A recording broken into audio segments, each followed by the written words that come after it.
നമസ്കാരം. Raf talk ഫുട്ബോളിലേക്ക് അവർക്കും സ്വാഗതം. ഗോൾ അടിച്ചത് സെലിബ്രേറ്റ് ചെയ്യുമ്പോൾ വാർ സെലിബ്രേഷൻ കാണിക്കുക, കാരണമുണ്ട്. എന്തായാലും റാഫിഞ്ഞയുടെ ഗോളിന് FC ബാഴ്സലോണ ലാലിഗ മത്സരം വിജയിച്ചിരിക്കുന്നു. ലാസ് പാൽമാസിനെ അവർ ഏകപക്ഷീയമായ ഒരു ഗോളിനാണ് പരാജയപ്പെടുത്തിയത്.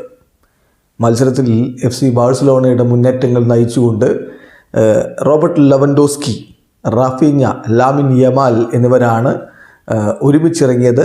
മറുഭാഗത്ത് മുനീറും പാർക്കും സാൻഡ്രോയും ഒക്കെ ചേർന്നുകൊണ്ടാണ് ലാസ് പാൽമാസിൻ്റെ മുന്നേറ്റങ്ങൾ നയിച്ചത്. കളിയുടെ 19ാമത്തെ മിനിറ്റിൽ റാഫിഞ്ഞ പന്ത് വലയിലേക്ക് എത്തിച്ചിരുന്നു. പക്ഷേ വാർ ആ ഒരു ഗോള് ഡിസലവ് ചെയ്തു. അതിൻ്റെ പ്രതിഫലനമാണ് പിന്നീട് നമ്മൾ കണ്ടത്. എന്തായാലും ആദ്യ പകുതി അവസാനിക്കുമ്പോൾ ഗോൾ രഹിതമായിട്ട് തന്നെ മത്സരം നിന്നു. രണ്ടാം പകുതിയിൽ 60ാമത്തെ മിനിറ്റിലാണ് റാഫിഞ്ഞയുടെ ഗോൾ, വിജയ ഗോൾ വരുന്നത്. അതിനാണ് അദ്ദേഹം ആ ഒരു വാർ സെലിബ്രേഷൻ കാണിച്ചത്. തൻ്റെ ആദ്യ ഗോൾ 19ാമത്തെ മിനിറ്റിലെ ഗോൾ ഡിസലവ് ചെയ്തതിൻ്റെ ഒരു പ്രതിഫലനം അല്ലെങ്കിൽ പ്രതികാരം എന്നൊക്കെ പറയാം. ഗോൾ അടിച്ചതിന് ശേഷം അദ്ദേഹം വാർ ജസ്റ്ററാണ് സെലിബ്രേഷൻ്റെ ഭാഗമായിട്ട് കാണിക്കുന്നത്.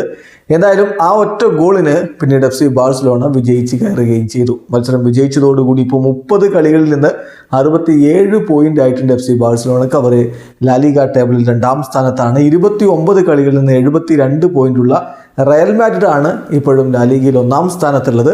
ഇന്ന് അവർക്ക് അത്ലറ്റിക് ക്ലബ് ബിൽബാവോക്കെതിരെ കളിയുണ്ട്. വീഡിയോ അവസാനിക്കുന്നു. ഫുട്ബോൾ ലോകത്തെ കൂടുതൽ വിശേഷങ്ങളുമായി റാഫ് ടോക്സ് വീണ്ടും എത്താം.